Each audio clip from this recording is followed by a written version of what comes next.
안녕하십니까. 이재명의 재판 지연 작전은 어떻게 될 것인가? 그의 잔꾀들은 이제 무력화되려나 하는 것을 알아보겠습니다. 이재명 더불어민주당 대표의 위증교사 혐의에 대한 정식 공판이 내년 1월 8일부터 시작됩니다. 서울중앙지방법원 형사합의 33부는 이 대표와 공범으로 기소된 김진성 씨의 위증교사 및 위증혐의 2차 공판 준비 기일을 열었습니다. 재판부는 11일 준비 기일을 마무리하고 1월 8일 오후 3시에 첫 정식 공판을 연다고 밝혔습니다. 위증교사에 대한 정식 공판이 열리는 20여일 뒤인 내년 1월 초부터 열릴 재판 이후 이재명의 앞날이 어떻게 될 것인가를 궁금하게 생각하는 분들이 많습니다. 그 얘기를 정리해 보겠습니다. 2차 공판 준비 기일에서는 두 가지 사실이 주목을 받고 있습니다. 첫째는 위증교사 사건의 핵심 인물인 김 씨가 혐의를 인정하면서 두려움에 떨고 있다며 빠른 재판을 촉구했다는 사실입니다. 김 씨는 최근 본인과 가족이 받는 위협이 굉장히 크다, 재판을 서둘러 달라는 의견서를 재판소에 제출했습니다. 특히 유동규의 교통사고 소식을 접한 뒤 극심한 불안감을 느끼고 있는 것으로 전해졌습니다. 둘째, 재판부가 김 씨의 입장을 감안해 김 씨에 대한 서증 조사 절차를 이 대표와 분리하겠다는 계획을 밝혔다는 것입니다. 지난달 13일 법원이 위증교사 사건을 대장동, 백현동, 위례, 성남FC 사건과 분리해서 재판하기로 결정한 배경에는 김 씨의 의사가 주요했던 것으로 전해지고 있습니다. 김 씨는 변호인인 배승희 변호사를 통해서 따로 진행해달라고 강력히 주장했습니다. 이 사건이 형사합의 33부에 배당된 데 대해서도 정치 배당이라며 단독 재판부로 다시 배당해 줄 것을 요구하기도 했습니다. 재판부가 지난 11일 분리재판을 결정한 배경에도 김 씨의 요구가 영향을 미친 것으로 관측됩니다.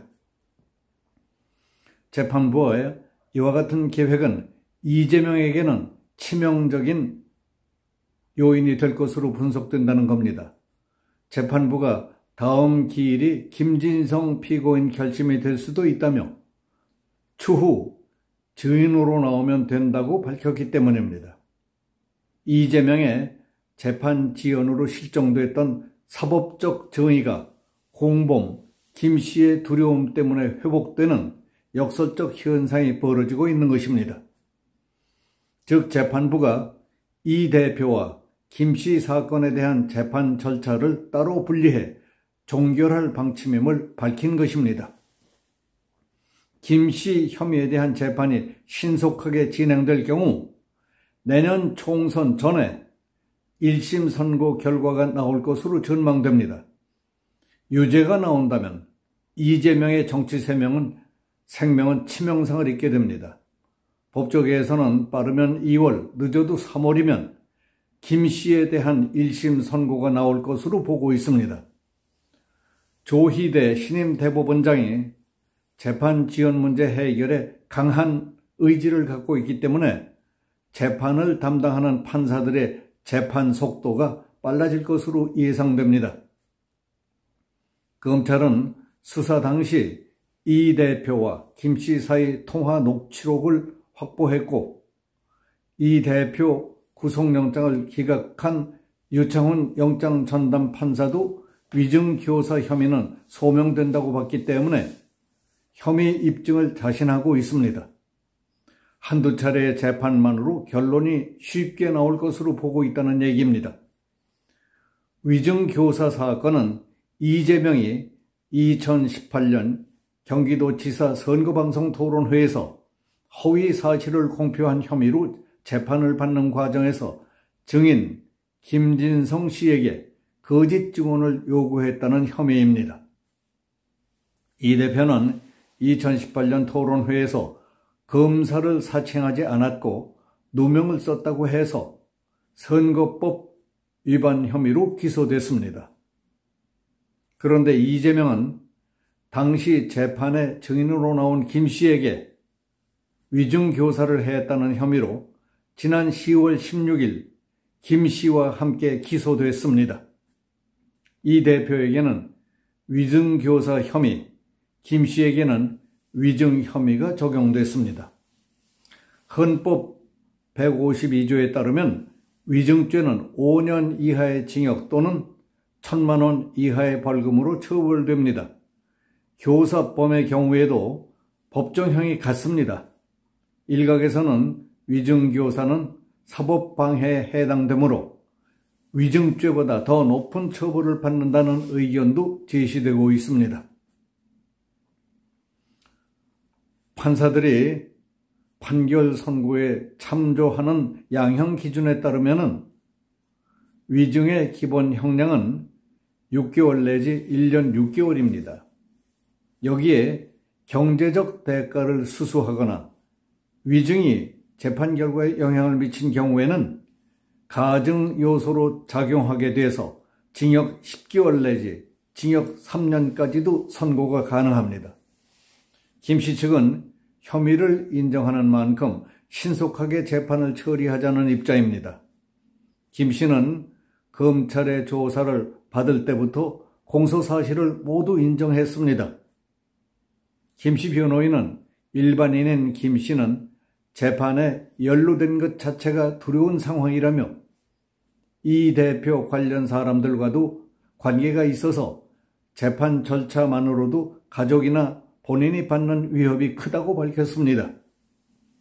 반면에 이재명 측은 11일 공판준비기일에서 혐의를 부인했습니다. 김 씨에게 증언을 요구한 대화가 허위 증언을 해달라는 취지가 아니었고 고의도 없었다고 말했습니다.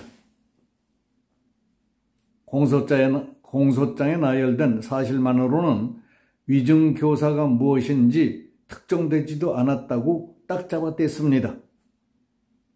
그리고 신속하게 재판을 요구하는 김 씨의 입장에 반해 이재명 측은 최근 변호인을 교체해 재판 지연 전략이라는 의심을 사고 있습니다.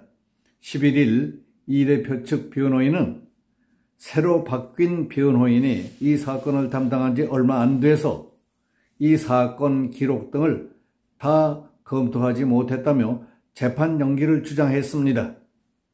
그러나 조속한 재판 진행을 요구하는 의견서를 제출한 배성희 변호사는 별다른 수사 기록이 없고 하루 정도면 검토가 끝나는 사안이라며 재판 지연을 반대하는 것으로 알려지고 있습니다. 이에 대해 채널A에 출연한 조상규 변호사는 필요하다면 변호사를 바꾸면 재판을 지연할 수 있는데 이렇게 좋은 전략이 어디 있겠느냐? 그렇게 해서는 재판 지연 안 된다고 비판했습니다. 조 변호사는 전 국민이 이재명이 왜 재판을 지연시키는지 다 알고 있다. 구속영장을 기각했던 유창훈 판사도 위증교사만큼은 소명됐다고 했던 사실을 상기시켰습니다. 그리고 가중사유가 붙으면 실형 3년까지 처벌되는 중죄인 만큼 이재명의 피선거권은 박탈된다는 것이 조 변호사의 판단이었습니다. 이재명 측은 갖가지 꼼수를 동원해서 이재명의 위증교사에 대한 1심 선고가 총선 전에 나오지 않도록 할 것으로 관측된답니다. 하지만 위증 혐의로 기소된 김 씨에 대한 선고가 총선 전에 나오게 된다면 이재명의 위증교사 혐의에 대해서도 선고가 나온 것으로 간주될 것입니다. 그렇다면 이재명은 김 씨의 위증 덕분에 공직선거법 재판에서 무죄가 확정됐고 경기도 지사직을 계속 유지할 수 있었던 것이 입증되는 것입니다. 그래서 민주당 대선 후보자가 될 수 있었고 대선에서는 패배했지만은 국회의원이 됐고 거대 야당의 당대표가 된 것입니다. 하지만 이제는 김 씨의 위증으로 인해 정치 생명이 끝날지도 모르는 위기에 처한 입장이 됐습니다. 더불어민주당을 썼다 벗었다 마음대로 하고 주물러 터뜨리며 별짓 다 하고 가지고 놀던 천하의 요물 요괴인 이재명. 그도 어느 작품의 주인공이 삶의 막다른 골목에서 처절하게 외치던 To be or not to be, that's the question. 사느냐 죽느냐 하는 문제와 곧 맞닥뜨릴 것 같습니다. 여기서 마치겠습니다. 감사합니다.